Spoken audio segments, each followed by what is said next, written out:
S'il fallait donner une appréciation, ce serait sans doute la mention passable. L'étude PISA, réalisée tous les 3 ans et qui compare le niveau scolaire dans 65 pays, a donc été publiée en fin de matinée. La France est en milieu de classement, mais elle perd des places et surtout, l'écart entre les très bons et les décrocheurs continue à grandir. Le détail d'abord, Julie Beckrich. Shanghai, Singapour, Hong Kong, les grands vainqueurs de PISA, les meilleurs élèves du monde. Loin derrière, les jeunes Français. Cette année, c'est surtout sur les maths que les élèves étaient évalués. Résultat décevant. La France recule et passe de la 22e place en 2009 à la 25e place en 2012. Le test PISA s'adresse à des élèves de 15 ans dans 65 pays. Tous sont confrontés aux mêmes problèmes de maths. Exemple, cet exercice où les 5000 élèves français testés se sont particulièrement mal classés. La mère de Kevin lui offre des bonbons, parmi lesquels 6 sont rouges. Quelle est la probabilité que Kevin prenne un bonbon rouge? 10, 20, 25 ou 50%? La solution passe par un produit en croix. Résultat, 20%. L'élève français connaissait sans doute la théorie, mais a eu du mal à la mettre en pratique. Et c'est peut-être l'une des faiblesses du système éducatif français. Autre grand enseignement de PISA, les élites sont toujours plus performantes et les derniers de la classe plus faibles. On croit trop en France que pour produire une élite, il faut la produire sur l'échec des autres. C'est faux. Ce que montre PISA, c'est que les pays qui réussissent le mieux, qui ont les élites les plus importantes, qui élèvent le niveau de tous les élèves, sont ceux qui précisément ne laissent pas 20% d'élèves en difficulté. Et en France, plus qu'ailleurs, le niveau scolaire est déterminé par l'origine sociale des élèves. L'école ne parvient pas assez à réduire les inégalités. Oui, le nombre d'élèves qui décrochent est donc toujours plus important. Comment l'expliquer? Voici le moment où tout se joue. Ce n'est pas au lycée, ce n'est pas au collège, ce n'est pas même à 8 ou 10 ans, mais en CP et en CE1 à 6 ou 7 ans. Reportage Jian Benzina, Olivier Gardette. En haut, une classe de CP, en bas des CE1. Ils sont à l'âge où tout est à apprendre et où tout peut-être est déjà joué. Téléphone, très bien. S'ils veulent savoir lire à la fin de l'année, ces élèves de CP doivent reconnaître les sons des mots. Pour ce jeu, il faut sélectionner les objets dont le nom contient le son demandé, par exemple le son ma.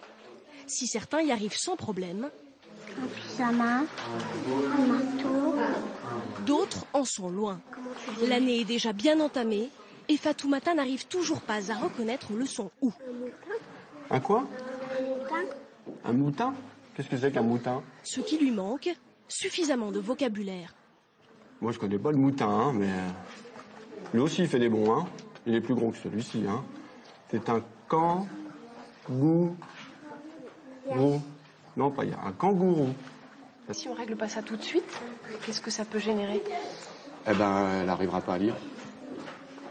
Ça, c'est d'ici 2-3 ans, on va la retrouver, on la fera passer parce que de toute façon, on ne peut pas rester éternellement au CP. Donc elle fera un CE1, CE2, elle ira jusqu'en 6e et elle arrivera en 6e avec de grosses difficultés de lecture. C'est pour éviter d'en arriver là que Daniel Nicolas est ici. En plus de l'institutrice, ce deuxième maître intervient 1 heure par jour pour détecter au plus tôt les blocages. Bonjour les enfants. Le voilà en classe de CE1.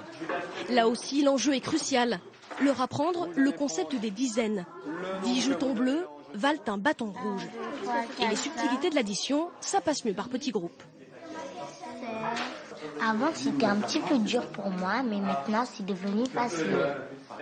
Pendant que certains apprennent les dizaines, Stalel, elle, ne reconnaît toujours pas les chiffres. Elle doit les dénombrer un à un sur une carte de jeu. L'instituteur principal peut alors se concentrer sur ces 2 élèves les plus fragiles, car sans ce socle fondamental de la numération, pas d'apprentissage des maths possible.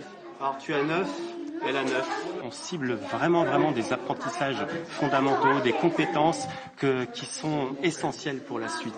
Et la manipulation, quand même, ça me permet aussi, toujours de manière ludique, de les guider. Pour y parvenir, pas de méthode miracle, mais beaucoup d'imagination.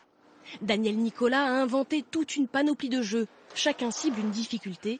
Dernier en date, le tableau en sable pour apprendre à écrire.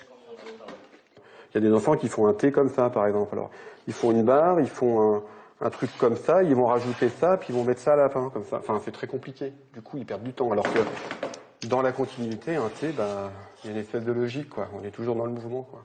On fait des outils tout simples, qui servent pas longtemps, mais qui permettent quand même de débloquer parfois des situations. Comme Daniel Nicolas, 3000 maîtres supplémentaires savent qu'ils ont une lourde responsabilité, conduire toute une génération vers la réussite. Autre question, comment font ceux qui réussissent? La Finlande, la Suisse ou l'Allemagne sont devant la France, mais le haut du classement, on l'a vu, est dominé par les pays d'Asie. Est-ce vraiment un modèle? En tout cas, vous allez le voir, c'est un autre monde. Voici l'exemple de la Corée du Sud, Samasoula. 22 heures dans un lycée à Séoul. Des élèves sont encore en train d'étudier. Ils ne préparent pas un examen, ils font leurs devoirs sans professeur ni surveillant. Et c'est ainsi chaque jour dans la majorité des écoles publiques de 18h à 22h. On a beaucoup de travail en mathématiques, au moins 3 heures de devoirs par jour. Et pour Nagyang, la journée commencée à 6h du matin n'est pas encore terminée.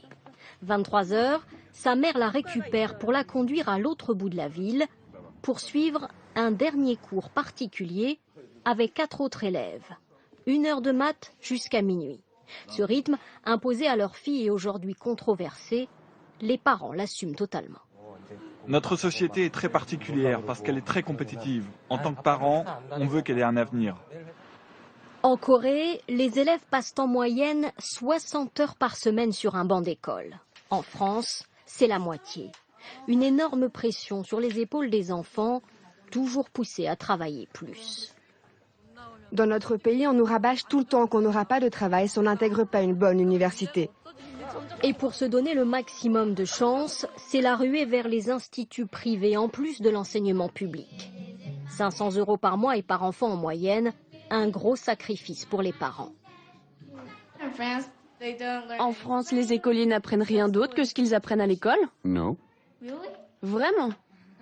Résultat, la Corée du Sud compte aujourd'hui les meilleurs élèves du monde, mais le nombre d'enfants soignés pour stress et dépression y est en augmentation constante.